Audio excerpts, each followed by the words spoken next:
The Middle School Building Committee held a very brief meeting Monday afternoon prior to their 9th public forum. Brian Jarvis of Compass Project Management provided the committee with an update.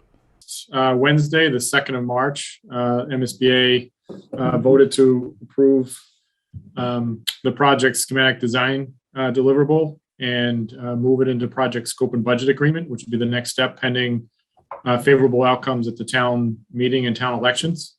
If the project passes, then the town would enter in what's called the scope and budget agreement with the MSBA, which basically locks in the contract, including reimbursement rate, the size of the amount of the grant or potential maximum facilities grant.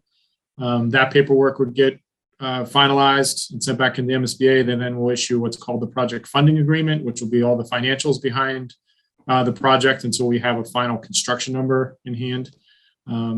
And once those items are done, the project will continue to move forward in a design phase, and the town can continue to submit reimbursement requests monthly basis during design. So a big day last Wednesday, and now we're proceeding to present and be ready for town meeting. Great. Yeah, that was all good news.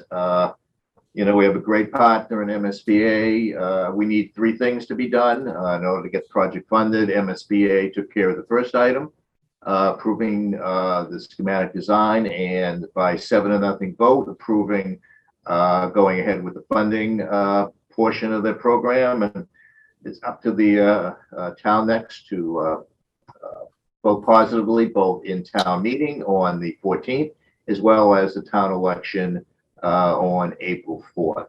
Following the update, the board voted to accept vendor invoices. Just a few hours later, the committee held its 9th public forum for the residents. This, the first in-person forum, was held in the library of the Coakley. Residents gathered as members of the committee, Compass Project Management, and AI3 presented information about the potential new middle school. Town meeting members will vote to approve the funding of this new school project on Monday, March 14th. Residents will vote on the project as part of the April's town election. At Tuesday night's Library Board of Trustees meeting, Library Director Clayton Cheever was excited to announce that the library has been approached by the court system to provide access to court hearings and registrar. The Morrill Memorial Library will be able to provide access to these services as well as help navigating the system for residents.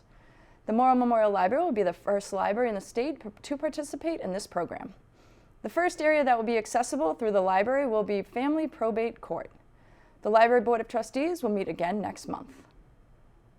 The Zoning Board of Appeals met at the Senior Center Tuesday evening. The first public hearing welcomed Cross Street residents seeking a variance for a deck. The residents presented information to the board, and the application was approved unanimously. Property owners on Washington Street appeared before the board seeking a special permit for renovations. After discussion with the board, the application was approved under one condition: additional approval from the DPW. The zoning board meets again on April 5th. The school committee met remotely Wednesday evening. Technology Director Joe Kidd provided a thorough update on related capital outlay requests, including updates to network and firewall technologies. Director of Personnel Services Lori Semino updated the board on the Student Services Department and working caseloads.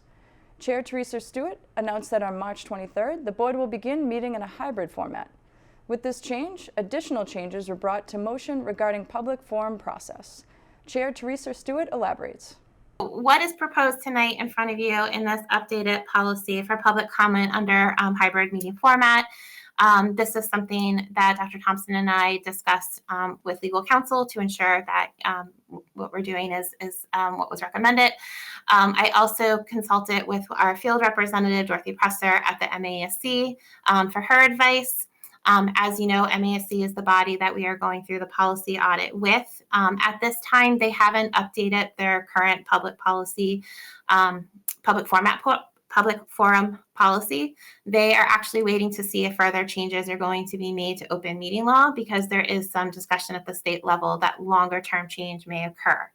But what Dorothy Presser at MASC shared with me is that currently school committees across the state really are still meeting in all sorts of manners. Some are fully remote, some are fully in person, some have school committees in person, but everybody else is remote still for public forum and presentations.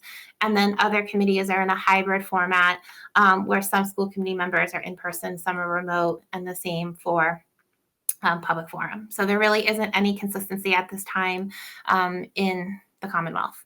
But what we are proposing tonight is that as we transition to a hybrid meeting format as of March 23rd, that we do allow public forum in two ways. One remotely through the Google meeting, and the second with in-person participation. As you can see in front of you, the Google Meet remote option would still be required to call the superintendent's office by noon the day of the meeting to pre-register. And then what we are proposing is that for in-person participation, people could also choose that pre-registration option. So call the superintendent's office and say, I would like to come speak tonight. I'm putting my name on the list now. Or people could show up at the start of our meeting and sign up then to participate in person. The motion passed, and the new policy will be implemented starting March 23rd. Before adjournment, the board reviewed the superintendent evaluation for Dr. Thompson. The board meets again on March 23rd in the hybrid format.